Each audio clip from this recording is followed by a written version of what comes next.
Salam semua sahabat yang ada di manapun berada. Perkenalkan, nama saya adalah Purwaningrum. Nama asli saya adalah Purwaningrum dan nama baptis saya adalah Ruth. Jadi biasa saya dipanggil di sini itu Ruth, gitu kan. Di sini saya mau menyaksikan cinta kasih Tuhan yang sangat amat dahsyat dalam kehidupan saya. Dulu saya seorang Muslim ya. Dari waktu kecil, bahkan dari keturunan saya nggak ada ceritanya yang beragama Kristen, tidak ada sama sekali. Nenek, kakek, buyut-buyut yang di atas nggak ada sama sekali yang Kristen. Mungkin kejawen ada karena saya dari orang Jawa ya. Kejawen ada, terus akhirnya ke Muslim semua. Akhirnya terus ada yang berpindah ke Muslim gitu. Istilahnya Muslim kejawen gitu kan. Tapi dalam sejarah nggak ada ceritanya ke Kristen. Begitupun juga saya pada waktu dulu nggak pernah berpikiran untuk menjadi seorang Kristen, bahkan boro-boro menjadi seorang Kristen. Bahkan saya dulu pernah dalam penjara pun juga saya pun pernah ngajarin seorang Kristen untuk mu'alaf masuk ke Islam gitu kan. Saya pikir saya bangga karena bisa membuat seorang Muslim, membuat orang Kristen menjadi seorang Muslim gitu kan. Singkat cerita begini ceritanya. Pada waktu kecil saya memang dididik secara rohani, secara agama luar biasa. Dididik suruh mengaji, sholat 5 waktu gitu kan, mengaji, diajarin akidah Islam gitu kan. Saya bahagia sekali waktu itu. Sampai usia saya kalau nggak salah sampai kelas 5 SD atau kelas 6 SD saya tinggal dengan kakek dan nenek saya yang sangat mencintai saya karena mama saya pisah. Mama papa saya pisah gitu kan. Jadi saya dirawat sama kakek nenek. Saya bahagia dididik oleh beliau. Kemudian nggak lama kakek saya meninggal waktu kelas 5 SD kalau nggak salah itu kakek saya meninggal. Akhirnya saya harus ikut bude. Ikut bude itulah karena bude pekerjaan suaminya nggak bagus, masih honorer gitu kan. Ya akhirnya saya harus diikutkan oleh saudaranya Pak D saya juga. Saya harus ikut orang lain, diangkat anak oleh orang lain juga. Saya tinggal di sebuah desa dan disitulah saya mengalami suatu permasalahan pada waktu itu yang nggak mau saya sangka. Saya jatuh dalam lingkungan yang nggak bagus istilahnya. Lingkungan teman-teman saya bagus. Disitulah saya mulai mengenal namanya pil koplo atau apa. Yang mengenalkan bukan dari orang lain atau teman-teman, tapi dari keluarga sendiri. Teman saya nggak mau membahas itu karena nggak mau membahas itu. Singkat cerita saya di situ mulai mengenal yang namanya nipam, yang namanya pil koplo, namanya ganja di situ. Terus waktu itu nggak lama kemudian saya setelah lulus SMP, saya masuk ke SMA. Nah, di SMA di situ saya berinisiatif ingin mencari papa kandung saya. Kata tetangga, kata orang-orang, papa saya kaya banget, gitu kan. Papa saya disuruh nyari, kamu sudah besar, sudah mau 17 tahun, sudah sana kamu cari siapa papa kamu, gitu kan. Papa kakek kamu kaya, gitu kan. Nenek kamu kaya, papa kamu kaya. Gitu. Yang namanya anak ya kepingin ketemu dengan papanya gitu kan. Akhirnya saya nyari papa saya di usia 17 tahun itu, hampir 17 tahun, 16 tahun saya nyari. Akhirnya saya nyari papa saya, senang gitu kan ketemu. Akhirnya tibalah waktunya ketemu papa saya senang. Saya di sekolahan pun juga datengin papa saya 17 tahun nggak ketemu. Jadi ketemu papa saya itu kayak drama gitu kan. Senang banget, wah benar papa saya ternyata kaya, keren nih gitu kan. Tapi kebahagiaan itu nggak lama. Karena ada sesuatu yang terjadi. Ternyata papa saya pun bahagia bertemu dengan saya. Tapi apa yang terjadi? Papa saya mencintai saya bukan sebagai seorang anak, lebih dari itu gitu kan. Karena lama kita nggak ketemu, mungkin jadi awalnya mungkin dia nggak tahu yang ada dalam pikiran beliau apa, sehingga saya yang dulu belum kenal diskotik, diajaklah sama papa saya pada waktu ulang tahun yang ke-17 ke sebuah diskotik waktu itu kan. Nah disitulah saya dikenalin namanya Inek sama papa saya. Ulang tahun dirayakan di sebuah diskotik. Alasan papa saya memperkenalkan waktu itu supaya kalau saya ke diskotik itu nggak canggung. Istilahnya papa saya memang sering ke dunia malam, ke klub, ke diskotik. Papa saya juga memperkenalkan teman-temannya. Alasannya papa kalau ke diskotik atau ke klub entertain klien-kliennya gitu kan. Supaya saya bisa mengerti bahwa diskotik bukan hanya untuk hiburan tetapi untuk kerja, media sarana bekerja papa untuk membangun relasi dengan teman-teman bisnisnya gitu kan. Dan waktu itu saya iyain dan saya ngikutin, dan bapak saya ngajak ke diskotik, maksudnya baik waktu itu supaya saya nggak diajak teman-teman, dan ke diskotik itu biar saya tahu dunia luar nggak kaget, dan kalau ke diskotik hanya didampingin oleh papa gitu kan. Tapi apa kenyataannya yang terjadi di usia 17 tahun itu, memang saya awalnya senang, wow dunia diskotik kayak begini gitu kan. Awalnya saya senang, terus akhirnya nggak lama kemudian setelah pulang dari diskotik, di situ papa saya pulang, diajak tidur hotel sama papa. Nah di situ hati saya patah, hancur. Saya pikir papa saya betul-betul tulus mengasihi saya sebagai seorang anak ya. Ternyata lain. Ternyata papa saya bilang bahwa beliau mencintai saya sebagai seorang laki-laki dan perempuan. Nah disitulah hati saya hancur. Saya semalaman mengunci diri di sebuah kamar mandi. Akhirnya bapak saya minta maaf, akhirnya saya keluar gitu kan. Tapi nggak sampai di situ juga, bapak saya tetap berjuang. Terus akhirnya besoknya saya pulang dengan hati yang hancur, sudah nggak menghormati lagi beliau sebagai seorang anak. Nah disitulah awal saya kejatuhan, mulai saya pecandu narkoba kan. Di situ saya akhirnya merasa patah hati. Akhirnya terus saya pulang ke rumah budi saya. Ke rumah budi saya, namanya budi saya ekonomi pas-pasan ya. Waktu itu saya ikut nenek ya, seorang pensiunan, ikut ekonomi pas-pasan juga waktu itu gitu kan. Akhirnya nenek sama bude nanyain, loh kamu kok nggak pulang ke rumah papamu gitu kan. Soalnya saya pun juga waktunya bayar sekolah gitu kan. Terus akhirnya saya pun ngomong, apa nih saya kalau pulang, saya takut dengan papa, saya kalau pulang papa saya akan begini begitu kan. Akhirnya saya enggak pulang, saya pergi. Disitulah saya pergi, akhirnya saya pergi dengan teman, nggak tahu akhirnya saya kenal dengan om yang punya kafe. Akhirnya saya berpacaran dengan beliau. Nggak ngapa-ngapain sih, cuma dikasih uang. Nah itu saya pulang dengan alasan ini uang dari papa, padahal enggak dari papa. Saya menutup-nutupin karena saya takut gitu kan, nggak mau ngomong apa adanya kalau papa saya begini-begini, karena takut ke keluarga saya kecewa seperti itu kan.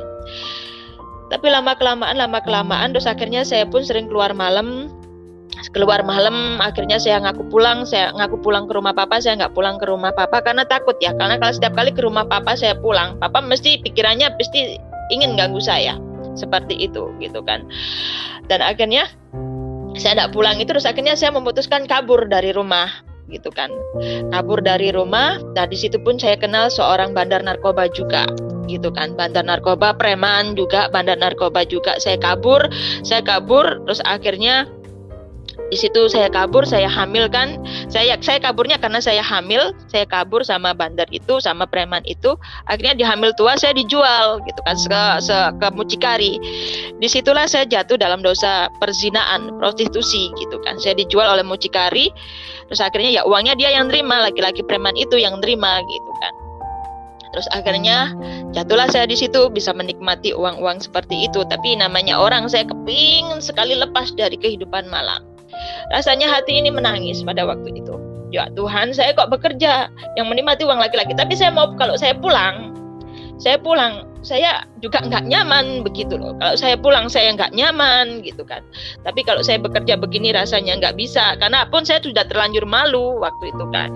Terlanjur malu karena saya sudah mengandung dan sudah punya anak itu kan, di luar nikah gitu kan. Terus akhirnya saya tetap juga berjalan dengan laki-laki itu selama 3 tahun gitu kan. Selama 3 tahun saya kerja di nightclub, di karaoke. Saya yang kerja, yang megang uangnya laki-laki itu. Memang sekilas sayang banget, mulutnya manis gitu kan. Ya seorang pembimbing, tapi pembimbing yang dalam hal nggak benar gitu kan.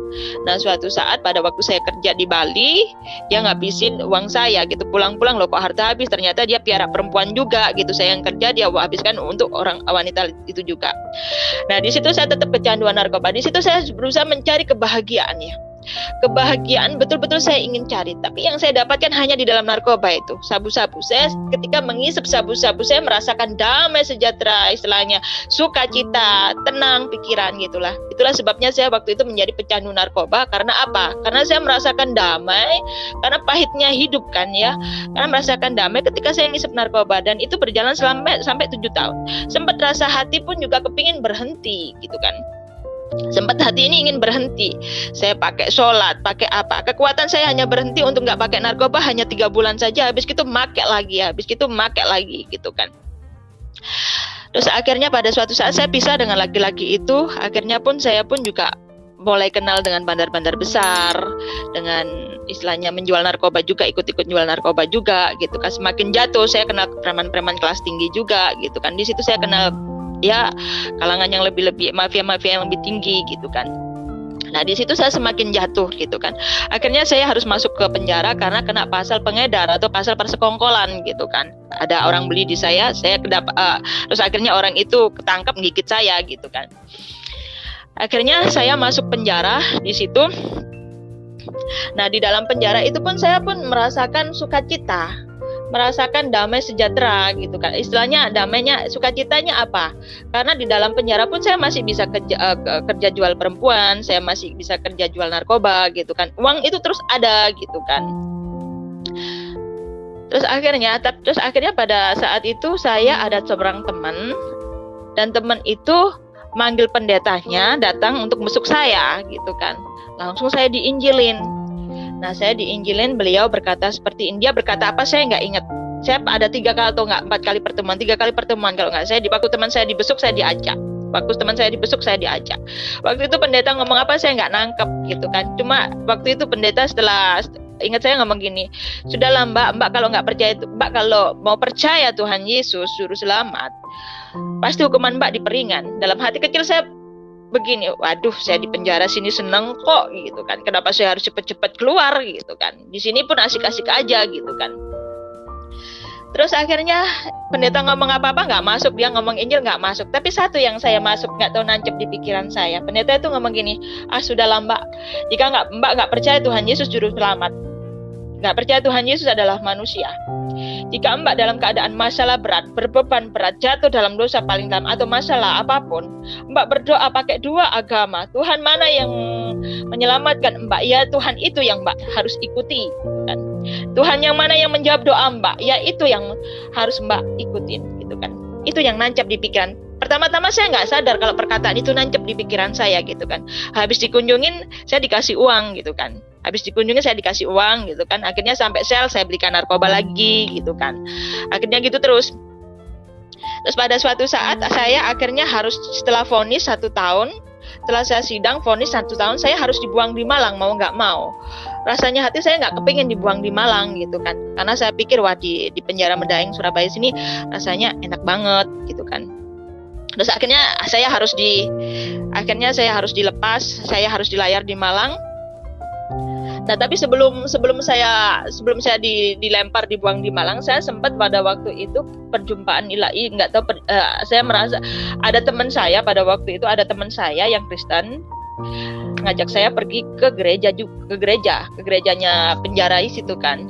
Nah di situ waktu saya itu memang nggak ngerti, teman-teman bilang ada acara Paskah, ayo datang yuk. Terus akhirnya saya pun juga ikut itu cuma ikut-ikutan aja, nggak ada dasar apa-apa gitu kan, ikut masuk di gereja. Nah nggak tahu di dalam gereja tersebut saya tiba-tiba sekali begitu masuk dalam gereja melihat orang nyanyi puji-pujian, rasanya air mata nggak terbendung, nangis terus. Saya nggak tahu itu apa, sampai saya nangis itu nggak bisa berhenti, saya malu sendiri, sampai saya kalau saya ketahuan menangis begini nanti ditanyain semuanya saya kenapa ini, saya bingung jawabnya gitu kan. Tapi air mata ini nggak bisa dibendung gitu loh, ada orang nyanyi, ada orang khotbah, ada orang apa, rasanya nggak bisa ketahan gitu kan. Terus akhirnya ada pelayan-pelayan Tuhan ada berdiri di pinggir saya dikasih tisu banyak-banyak, saya ambilin, saya dalam hati, aduh Tuhan, ya Allah saya malu sekali di sini gitu kan. Kenapa saya nangis terus, kalau orang tanya saya kenapa, saya jawab saya inget rumah aja deh. Padahal waktu itu saya nggak inget rumah sama sekali, nggak tahu itu menangis karena apa. Cuma sekarang setelah tahu bahwa itu katanya zaman Roh Kudus, iya memang benar, karena pada waktu itu rasanya sedih juga enggak, bahagia juga enggak, sadu gimana begitu rasanya, ya pengen aja menangis yang nggak henti gitu kan. Terus akhirnya setelah ibadah kebaktian Paskah selesai, saya kembali ke sel, sudah nggak terjadi apa-apa. Teman-teman di situ baik-baik, nggak ada yang fanatik begitu, nggak ada sih. Akhirnya di situ pun saya menjalani hidup ya masih sholat, di situ pun juga masih sholat. Bahkan pun saya di dalam penjara itu pun pernah ada yang ada seorang Muslim, ada seorang Kristen minta suruh ngajarin saya ngaji, saya ajarin ngaji dia gitu kan. Saya ngomong bahwa Islam adalah agama yang paling sempurna begini bla bla bla bla. Akhirnya saya ajarin, ya meskipun ngaji saya nggak bagus tapi bisalah sedikit-sedikit gitu kan. dikit sekali, nggak lancar gitu kan, hanya sekedar tahu gitu kan. Terus akhirnya saya harus dibuang di Malang. Nah, disitulah di Malang saya bermaksud ingin mendekatkan diri sama Tuhan. Di Malang saya nyoba untuk sembahyang, sholat tahajud, betul-betul ingin bertobat di Malang. Tapi apa yang terjadi? Namanya penjara wanita. Penjara wanita itu full semua, penghuninya tidak ada yang laki-laki, penghuninya itu cewek semua. Dan di situ mayoritas yang normal bisa menjadi lesbis, 90%, 80% yang normal bisa menjadi lesbi di sana. Dan saya pun sebelum berangkat, sebelum dilempar di Malang, saya diingatkan sama teman, hati-hati kamu ya di Malang, jangan sampai kamu lesbi loh di sana. Oh, enggak mungkin saya lesbi. Karena apa? Saya ini normal, saya masih cinta laki-laki gitu kan. Saya masih suka laki-laki, enggak mungkin saya lesbi gitu kan. Tapi apa yang terjadi? Saya di Malang itu ditaksir oleh wanita tomboy tapi cantik banget. Wanita tomboy Cina cantik banget. Terus akhirnya wanita itu ngomong sama saya, cinta sama saya gitu kan. Secara manusia secara nalar, saya tahu bahwa itu nggak baik. Tapi hati saya nggak bisa menutup-nutupi kalau saya itu pun juga cinta sama dia. Sampai ingin hati rasanya itu menjawab, iya aku cinta. Tapi akal saya itu bicara gini, jangan, kamu itu sudah busuk, sudah apa, janganlah kamu tambahin lagi seperti itu. Kasihan nenek kamu, kasihan bude kamu, gimana mereka kalau kamu pulang-pulang lesbi gitu kan. Pikiran saya bicara seperti itu. Tapi dalam hati, aduh gak bisa tidur, sampai malam hari gak bisa tidur. Akhirnya saya putuskan untuk semakin giat, semakin teguh mencari Tuhan Allah gitu kan. Akhirnya saya sembahyang semakin teguh, saya sampai puasa demi menghilangkan rasa cinta saya ke perempuan itu. Saya puasa Senin Kamis, saya sholat tahajud. Tapi apa yang terjadi? Semakin saya sembahyang, semakin saya sholat, semakin cinta saya sama perempuan itu. Akhirnya pada suatu saat saya nggak kuat. Karena apa? Bahkan sampai tidur pun saya termimpi-mimpi wanita itu. Akhirnya dalam sholat saya nangis sama Tuhan. Saking nggak kuatnya ya. Akal saya tahu bahwa itu dosa. Saya tahu itu dosa banget, dan saya nggak kepingin jatuh dalam lesbi, nggak kepingin. Tapi hati ini melihat wanita itu dekat wanita lain, rasanya hati cemburu banget gitu. Akhirnya saya nangis sama Tuhan. Saya berdoa sama Allah, ya Allah tolong saya, ya Allah. Nggak ada jawaban. Akhirnya saya tambah cinta sama wanita itu. Saya sholat tahajud nggak ada jawaban, saya tambah cinta sama. Akhirnya pada suatu saat saya pakai ruku, saya pakai mukna. Saya ingat perkataan pendeta itu menancap di pikiran saya tiba-tiba. Saya ingat perkataan pendeta, kamu berdoa pakai nama dua Tuhan. Tuhan mana yang menjawab engkau, berarti Tuhan itulah yang kau sebut. Waktu itu saya langsung bilang begini, dalam lintas pikiran saya, ya Allah, ya Tuhan semesta alam. Saya nggak bilang ya Allah atau nggak apa, saya nggak mau menyebut Tuhan Yesus juga waktu itu kan, dalam pakai muknah ya. Saya menangis saking saya nggak kuatnya ingin membalas cinta wanita, saya nggak kuatnya menahan cinta saya ke wanita itu. Saya menangis sama Tuhan, saya berseru sama Tuhan, ya Tuhan pencipta alam semesta, tolong aku, selamatkan aku dari dosa ini ya Tuhan. Siapapun itu Tuhan, siapapun itu, tolong aku, selamatkan aku dari saat ini, selamatkan aku dari dosa ini. Sambil nangis begitu kan. Akhirnya mungkin secara nggak sadar suara saya itu mungkin keras, sehingga teman saya yang ada jarak 1, 2, 3 bed dengar perkataan saya, doa saya waktu menangis. Dan akhirnya dia tiba-tiba itu dengan senyum dia ngasih saya pembaca Alkitab. Ngasih apa, tersenyum gitu, ngasihkan saya itu begini kan, dikasihkan saya, dia nggak berkata apa-apa, cuma ngasih apa tuh namanya pembatas Alkitab kecil itu kan, ada orang yang jatuh dalam jurang yang paling dalam, diangkat sama Tuhan Yesus begitu kan, sambil ada tulisannya, jika engkau jatuh dalam jurang yang paling dalam, jangan takut, jika engkau percaya kepadaku, maka aku akan menyelamatkanmu. Saking butuhnya obat saya waktu itu, saking kepinginnya saya lepas dari perasaan itu, saya imani perkataan itu. Iya, saya percaya Tuhan Yesus akan menolong saya dan menyelamatkan saya. Seketika itu damai sejahtera melingkupi saya. Rasanya kayak disiram air dingin tuh. Dingin rasanya, damai, sukacita melingkupi saya. Dan malam hari itu saya tidur nyenyak, nggak mikir wanita itu lagi. Itu mukjizat pertama yang dilakukan Tuhan Yesus kepada saya, yaitu saya dilepaskan dari dosa lesbi. Hampir-hampir saja saya jatuh dalam dosa lesbi. Tuhan Yesus yang menolong saya. Yang saya semula di situ berpikir, wah, di penjara Malang memang semuanya bersih ya, sampai ngerokok pun kita nggak bisa gitu kan, betul-betul bersih. Saya mikir, wah, di sini tempatnya saya harus bertobat, betul-betul sholat tekun apa begitu. Tapi ternyata saya dengan sholat, tapi dengan mencari Tuhan Allah, saya malah menjadi jatuh dalam dosa yang lain, yang lebih parah dari sebelumnya, yaitu mencintai wanita itu kan. Itu mukjizat pertama yang Tuhan berikan pada saya. Lalu seketika itu, lalu dalam penjara ya, dalam penjara saya tetap masih kan belum boleh ke gereja atau apa. Tapi dalam penjara itu rasanya saya merasakan cinta mula-mula. Ada teman Kristen ngasih Alkitab kan, satu sel itu mungkin ada 3 teman Kristen gitu kan, ngasih Alkitab Perjanjian Baru, saya baca, diajarin cara berdoa gitu kan. Rasanya senang. Di diari saya pun saya tulisin, hari pertama ini saya kenal Tuhan Yesus, rasanya sukacita. Pokoknya saya cintanya kepada perempuan itu sekarang pindah ke Tuhan Yesus. Jadi apapun kegiatan hari itu saya tulis begitu cintanya sama Tuhan Yesus, saya tulis, oh Tuhan Yesus sangat indah. Padahal saya belum pernah merasa cinta seperti itu kepada Allah lain. Ya Allah, dulu nggak seperti itu. Saya tulis semuanya. Hari ini saya sukacita bersama Tuhan Yesus. Tapi di situ namanya lapas ya. Suatu saat saya pun kedengaran sama sipirnya, sama ibu-ibunya penjaganya. Saya ketahuan bahwa saya mengikuti Tuhan Yesus. Akhirnya saya pun dipanggil gitu kan. Akhirnya saya dipanggilin guru ngaji pribadi sama saya gitu. Dipanggil guru ngaji supaya saya pun bisa kembali ke Islam lagi gitu kan. Akhirnya saya dipanggil, pada waktu itu saya ngomong apa adanya. Saya ngomong, iya Bu, saya mau masuk Kristen alasan begini. Terus ibu itu, oh enggak, kamu enggak gini, kamu harus mesti dipanggilin guru ngaji. Oke, dipanggilin guru ngaji. Guru ngajinya ngomong apa begini, nah itu enggak boleh begini. Daripada saya debat, saya cuma bilang, oh iya. Akhirnya berapa kali pertemuan, akhirnya saya dilepas. Tetap saya kembali ke sel. Saya pun tetap mempelajari, baca Alkitab, memuji-muji Tuhan. Saya caranya memuji Tuhan nggak tahu, saya mempelajari dari Mazmur, dari perjanjian baru, perjanjian lama gitu kan. Orang-orang memuji Tuhan di situ. Terus akhirnya pun juga ada kepala premannya penjara juga di situ gitu kan. Ditanyain saya, Dek, ya Bu, saya dengar adik sudah masuk penjara. Hati ini sudah dak dikduk. Bayangin, dia kepala premannya di situ. Cuma pada waktu itu saya mau menjawab secara manusia. Saya mau menjawab, oh enggak, mau menghindar karena takut. Tetapi sebelum pertanyaan itu datang semalam, saya membaca firman Tuhan yang isinya, barang siapa yang malu mengakui aku di depan manusia, maka aku akan malu mengakui engkau di depan Bapa yang di surga. Pada waktu ibu itu, kepala preman itu ngomong seperti itu, langsung saya ingat.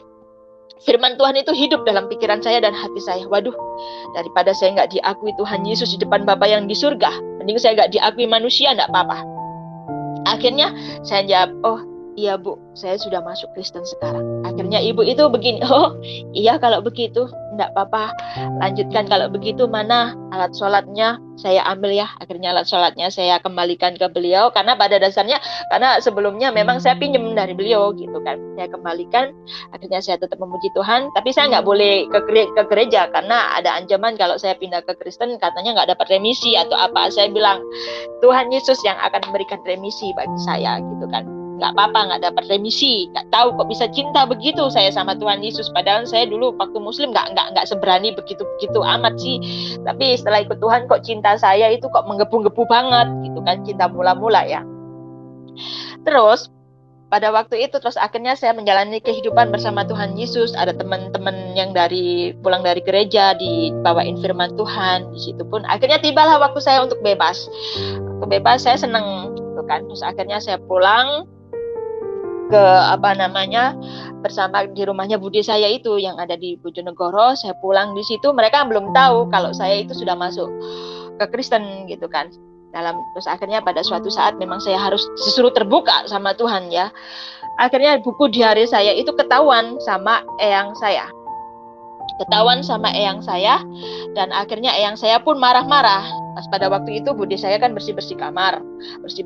Akhirnya Ketahuan itu diare, bilang sama nenek saya, Bu, ini Ningrum sudah masuk Kristen. Loh, langsung nenek saya darah tingginya kumat, langsung bunuh saja Ningrum itu, sudah bikin aib, sudah bikin gini, sekarang mau masuk Kristen, bunuh saja dia. Waduh, akhirnya saya telepon sama pendeta yang nginjilin saya dulu. Pendeta saya bilang gini, lari aja kamu, sebelum sebentar lagi kamu pasti nggak boleh keluar gitu kan. Iya, saya mau lari, ditunjukin lah di gereja waktu itu, tapi saya nggak lari ke gerejanya yang ditunjukin pendeta, saya lari ke Surabaya. Di situ Surabaya saya nggak punya uang sama sekali untuk kos, tapi ada ibu-ibu baik yang menawarin saya kos-kosan, katanya nggak usah, nanti bayar aja setelah kamu bekerja. Bahkan ibu kos itu pun yang menyarikan saya pekerjaan waktu itu. Terus habis gitu saya mencari gereja terdekat di kos-kosan saya. Ketemulah gereja GPT Pantai Costa, dan saya dididik, dibesarkan, iman saya bertumbuh di situ, dan ketemu suami saya pun di situ. Suami saya ketua kaum mudanya situ dulu ya. Nah, di situ. Tapi namanya teman saya waktu kembali ke Surabaya. Nah, disitulah saya masih belum bertobat 100%.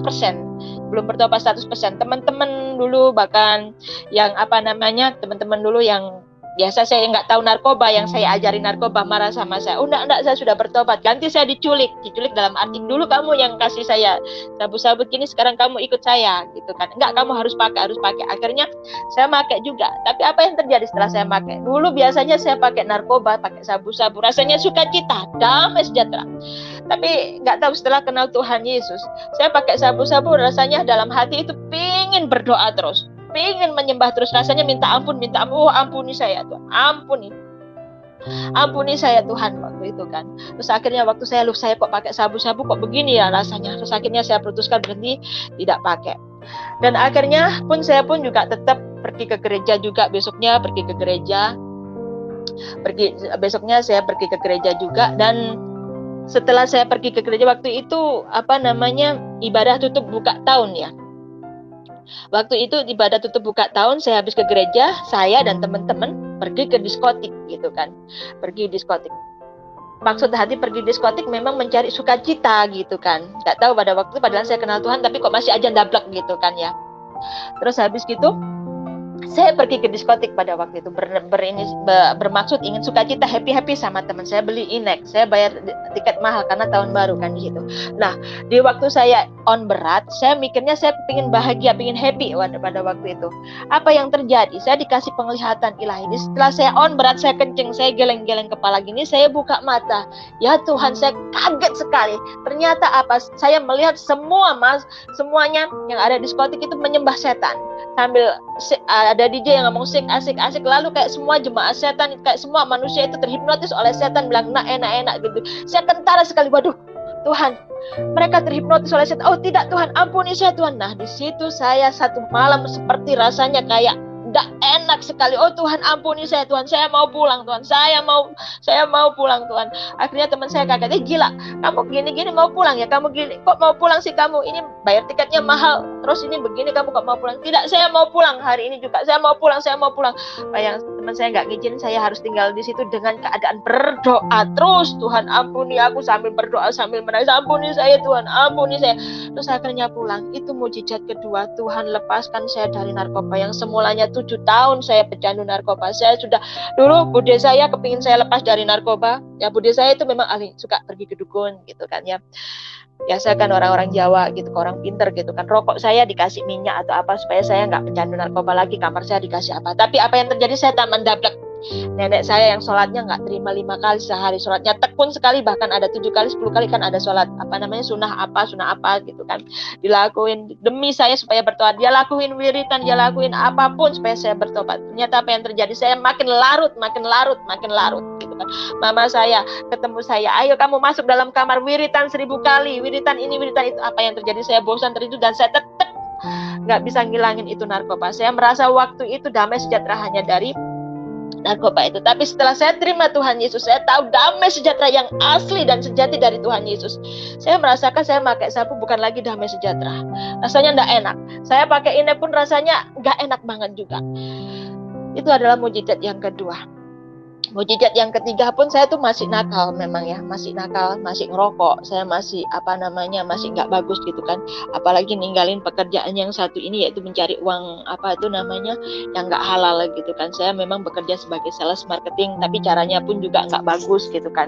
Jadi bos-bosnya saya tawarin perempuan gitu kan, saya dapat komisi gitu kan, saya dapat komisi dari si cewek, saya dapat komisi dari nasabah, dari tamu gitu kan. Jadi dapat komisi dua-duanya, dan menghilangkan dosa ini tuh susah bagi saya, karena dalam pekerjaan papa saya pun juga ditanamkan pekerjaan. Saya mikirnya pada waktu itu saya melihat teman-teman papa, lihat teman-teman sekelilingnya, pekerjaan halal apapun pasti jalannya nggak baik, nggak ada pekerjaan yang yang mulus baik halal gitu, nggak ada caranya, pasti entertain ke diskotik atau kasih perempuan atau kasih narkoba atau apa gitu kan demi dapatin proyek gitu kan. Dan saya satunya di situ gitu, saya terapkan ilmu-ilmunya papa saya pada waktu itu kan. Dan pada waktu itu saya mikirnya paling ya dunia bisnis ya seperti itu gitu kan.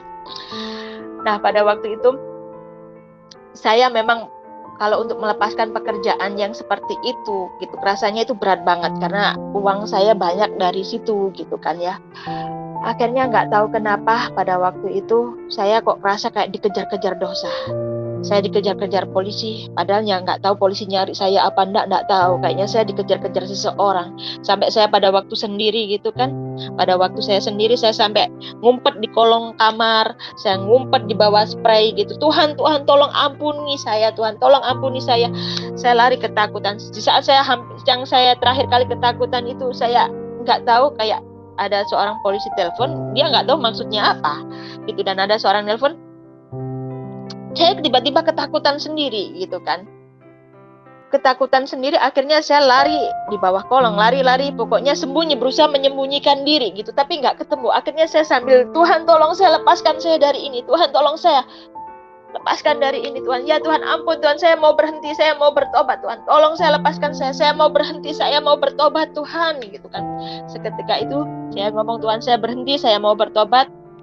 Akhirnya saya buka selimutnya itu, saya kembali, saya datang ke gereja pada waktu itu, bilang sama Bapak Gembala, Om saya mau ikut pelayanan ke pemulung-pemulung, saya mau ikut ikut pelayanan ke orang-orang miskin gitu. Akhirnya saya mengikuti pelayanan Bapak Gembala ke pemulung-pemulung. Bapak Gembala waktu itu nggak tahu pekerjaan saya aslinya bagaimana. Bapak Gembala melihatkan, Ruth lihat itu ya, ada orang miskin, mereka pemulung, nggak punya rumah, mereka nggak pakai sendal dekil, mereka tetap sukacita. Saya tanyain gini kan, saya jadi WL-nya waktu itu kan. Saya tanya, sukacita ibu-ibu, sukacita kak. Waduh, haleluya, mereka sukacita Tuhan, padahal mereka dekil, nggak pakai sepatu begitu, tapi mereka sukacita. Di situ iman saya dikuatkan. Bapak pendeta akhirnya berkhotbah, kita hidup bukan dari roti, tapi kita hidup dari firman Allah. Di situ iman saya, di situ firman itu nancep dalam hati. Rasanya saya punya bekal gitu, punya energi. Ya, saya hidup bukan dari roti, tapi saya hidup dari firman Allah. Disitulah saya punya kekuatan melepaskan segala dosa saya. Saya yakin saya bisa hidup. Saya nggak melihat, nggak melihat nanti makan apa gini apa. Semuanya dulu sempat khawatir. Saya sudah terlanjur kehidupan glamor kayak begitu gitu kan. Kalau saya harus lepaskan, harus bagaimana gitu kan. Akhirnya saya bermodalkan satu firman yang menancap dalam diri saya, itu kayak makanan rohani itu ada dalam diri saya. Itu rasanya hati setiap kali mau grogi, mau khawatir, mau apa, tidak, saya hidup dari firman Allah. Saya hidup bukan dari roti, tapi saya hidup dari firman Allah.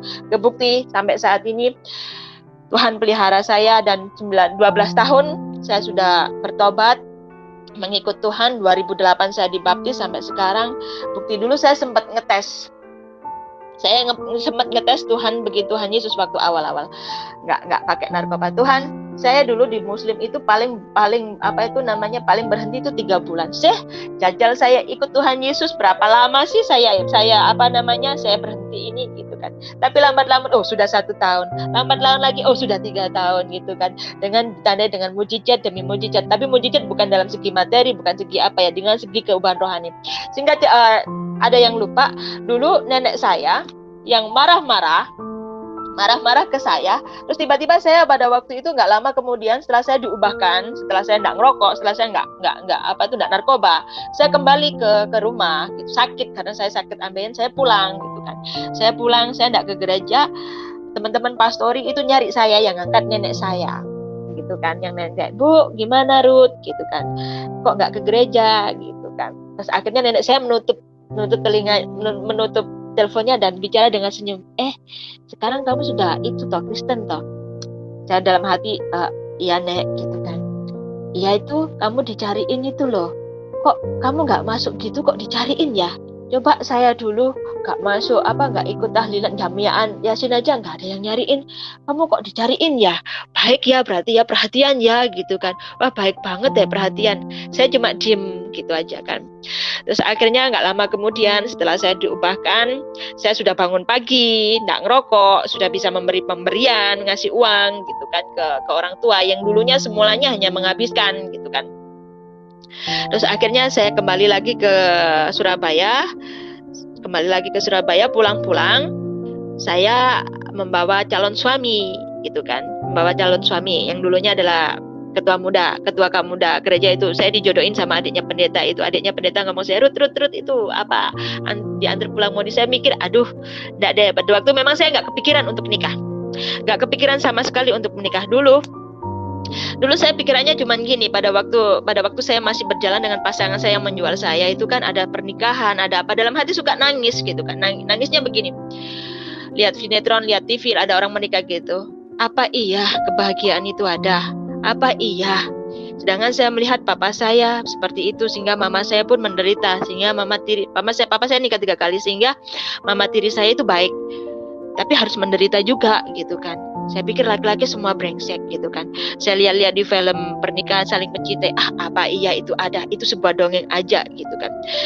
Dan saya nggak mikir tentang pernikahan sama sekali.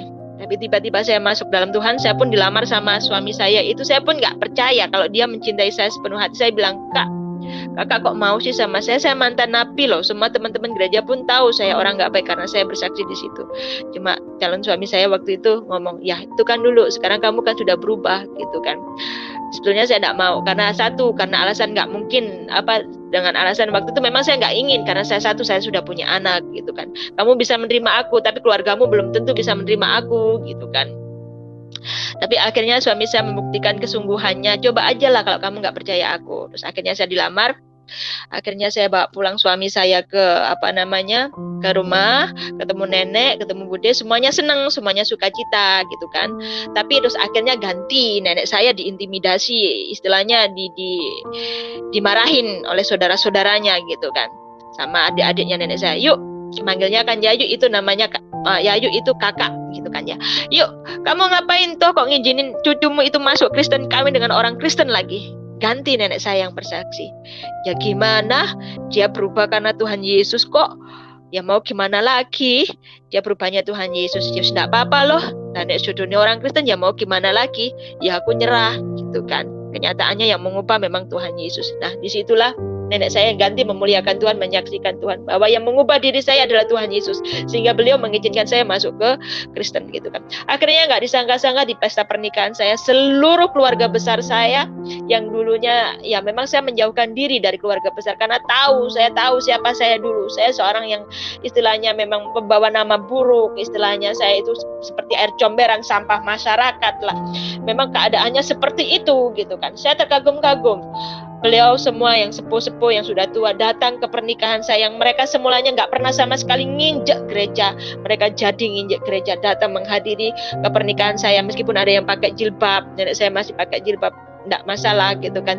Saya seneng gitu kan, dan saya menangis di situ. Terus akhirnya setelah saya menikah, saya kembali ke masyarakat, saya menangis. Kok saya bisa diterima di masyarakat? Yang dulu semulanya saya nggak berpikir untuk bisa hidup kembali, hanya angan-angan saja, ingin hidup bahagia, ingin hidup di masyarakat apa adanya, hanya angan-angan saja. Ternyata saya menikah, saya hidup di masyarakat sama suami, beli tanah di sebuah desa yang saya tempatin di sini. Mereka menghormati saya dan saya dipanggil Ibu Maudi gitu kan. Dan jemaat-jemaat gereja pun juga mengasihi saya gitu kan. Saya nggak menyangka aja dari kehidupan dulu yang seperti air comberan gitu kan, Tuhan angkat sedemikian rupa gitu kan, menjadi seperti saat ini gitu kan. Tapi disitulah saya nggak mau tinggal dalam kenyamanan. Disitulah saya nggak mau tinggal dalam kenyamanan. Di situ dimanapun saya berada, saya harus beritakan Injil. Saya harus ngomong bahwa dulu saya bukan orang baik. Saya dulu mantan pelacur, saya dulu mantan narkoba, bahkan dulu saya pun mau ikut-ikutan ngerampok karena suami saya pun juga bukan orang baik ya. Dulu pun saya juga jadi penada, bukan suami sih dulu, pacar saya, penada barang-barang curian seperti itu gitu kan. Saya dulu, kumpulan saya dulu hanya orang-orang jahat. Tapi saya bersyukur saat ini Tuhan ubahkan, saya bisa hidup di masyarakat dan kebahagiaan itu memang ternyata ada. Saya memiliki suami yang takut akan Tuhan. Saya memiliki suami yang mengasihi saya segenap hati tanpa melihat kekurangan saya. Saya mengucap syukur. Kadang-kadang saya nggak menyangka, dalam hati menangis. Tuhan, kok bisa gitu kan ya? Kok bisa saya seperti ini? Makanya menjadi beban saya. Saya harus kabarkan Injil dimanapun saya berada. Saya harus ngomong bahwa saya dulu bukan orang baik, tapi karena saya bisa baik, itu karena Tuhan Yesus. Kalau ada customer, kalau ada apa, ngomong aja. Orang ngomong. Dan secara manusia memang siapa sih yang nggak malu memiliki pribadi yang seperti masa lalu yang buruk. Tetapi saya ingat orang Samaria. Orang Samaria adalah bukan wanita baik-baik juga. Tapi dia waktu dijumpai Tuhan Yesus ngomong apa adanya tentang dirinya. Dia ngomong ke semuanya, ke semua orang tanpa malu-malu, bahwa saya ini loh bukan wanita baik. Tuhan Yesus tahu bahwa saya bukan wanita baik. Dia tetap ngabarkan. Saya mau mencontoh itu. Rahab, seorang perempuan sundal dipakai Tuhan. Saya mencontoh itu. Jadi saya mau terus bersaksi meskipun saya bukan meskipun dulu saya bukan orang baik, tapi saya mau terus bersaksi. Dari bukan orang baik itulah Tuhan panggil saya. Disitulah Tuhan Yesus benar nyata, bahwa Tuhan Yesus datang untuk mencari saya yang berdosa, mencari saya yang terhilang. Tuhan Yesus datang ke alam maut demi saya yang berdosa. Akhirnya Tuhan dapatkan saya, dan Tuhan suruh saya jadi. Jangan lupa klik video yang di sini ya. Terima kasih.